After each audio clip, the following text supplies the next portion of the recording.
Are you thinking about launching a virtual summit this 2021? Or maybe you want to create a virtual event like a workshop or a VIP day. If that's the case, let me give you the 5 things you have to avoid so you get the best results for your virtual event.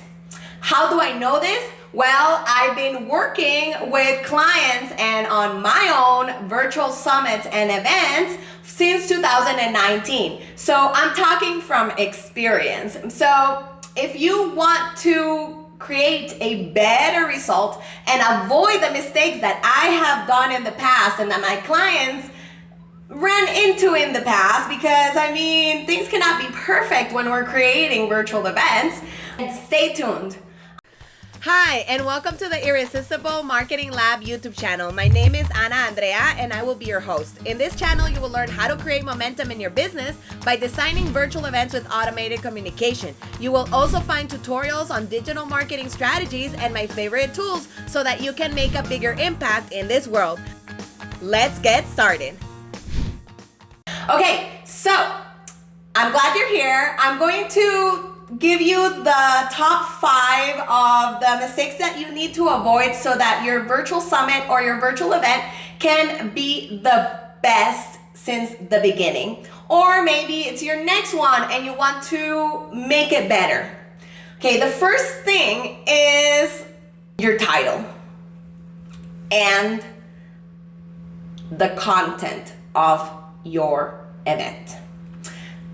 Avoid the mistake of creating the name of an event and then when delivering the content has nothing to do with the title of the event. That is a major problem because attendees will notice, attendees will whine, attendees will drop off. They're not gonna wait until day 5 to get the promise that you offered them in the title. So you gotta make sure that your title and your content match, because if not, this is a death trap and everybody is going to complain about it. Trust me, I've seen it, especially with the big names. I've seen and I participated in events that were called something, and then when they were giving the content, it had nothing to do with the name of the event. And I dropped off, and I don't care how big the name is and how smart and how much money they have and how much knowledge they have, and it doesn't matter because I have better things to do. And trust me, you have better things to do as well, and your attendees as well. So if you want people to stay in the event and be engaged in the event, make sure that the topic and the content match. Okay, mistake number 2. What about making that name of the event too generic, too broad? That's also a huge mistake. I know that sometimes we want to create a name that casts a wider net, but what happens is that when your title is so generic, there's going to be a lot of people that are not going to want to attend. There's a few reasons why.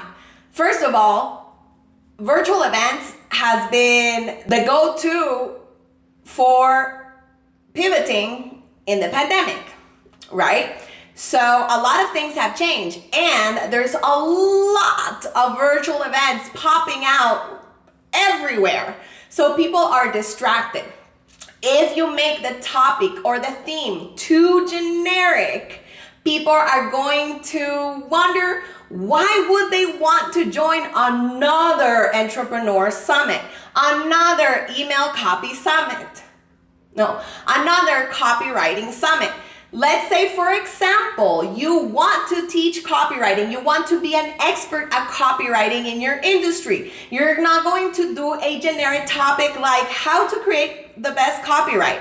You gotta niche down and be specific. Make sure that the topic is extremely specific. So for example, the event for the copywriters would be something like how to create email copy that converts. Very to the point and direct. You can even be more specific, and you can say, who is this for? So for example, I created a summit last year called Chatbots for Coaches Summit. See how specific that is? It's a summit about chatbots for coaches. And I didn't have to explain it. I didn't have to beg people to join. And the right kind of leads flooded into my email list and enjoyed the event because it was targeted and the content was specifically for them. So make sure that you are specific when it comes to the topic theme and the topic name of your virtual event. Make sure that it is very specific. The third mistake that you want to avoid is to rely only on email for communication. We know that there are multi-channels that our audiences uses. So if your audience spends a lot of time on Facebook, a messenger bot is going to be a great addition to the reminders for your email campaign. It's going to be an addition to that. And that way you get a higher attendance. You can also do SMS only as well. You can step away from the Facebook land and just do SMS. That is fine. And that also will increase the number of attendees and the number of sales. We cannot rely only on email. Email is king, and we need to grow our email list. But emails get lost in the spam folders, in the promotion folders, in the filters, and we want to be able to communicate clearly what's going on to the attendees. And that actually brings me to mistake number 4. When you are creating a virtual summit and you are in the event right now, you have to communicate with your leads. The biggest mistake I see is people just send one email and that's it. Or they send too many emails and people get upset. Now, it depends how your event is structured. If it's only for 3 days, I would suggest to send a lot of emails during those days, but you have to warn them, because that way, hey, when you warn people, they're already set the expectations. Setting expectations right for your audience is key. You have to tell them, hey, we're gonna email this amount of times, we're going to send you an SMS if you subscribe here, we're gonna send you a messenger notification if you sign up here. You can also create a mobile wallet where they can download a ticket into their mobile wallet app, and you can send push notifications. So there's a lot of ways. So I mixed 3 and 4 and I'm gonna give you a bonus one, okay, because I did add one right now in the middle. And I think that it is important that you communicate with your leads. You can also use Telegram. You can also use web-only bot in your website. There are so many other ways that you could get communication flowing through the channel so that people do not miss a thing. Okay, so mistake number 5 would be assuming speakers know what to do. You have to be clear on the terms of their promotion. You have to be clear on how many times they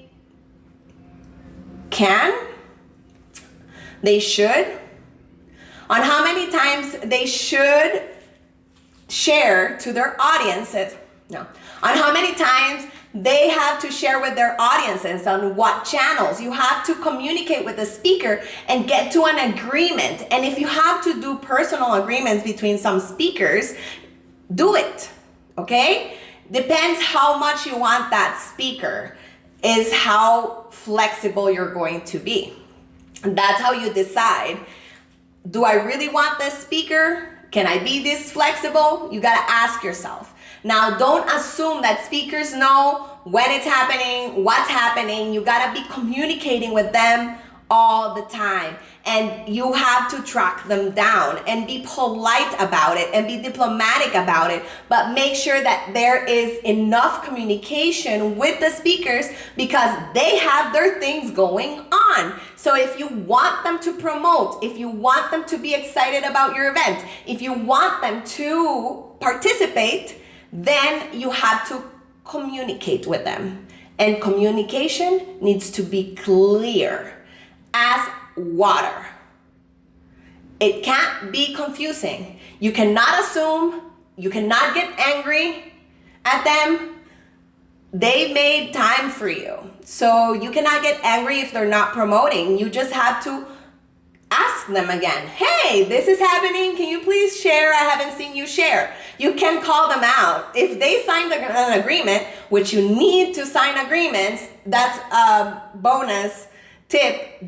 Not signing agreements, that's a mistake because you are creating an experience that's gonna be recorded, that's gonna be monetized, that their image and their voice is going to be involved in the virtual event. So you need them to sign agreements. If they don't wanna participate because they have to sign an agreement, say, thank you, I'll ask someone else.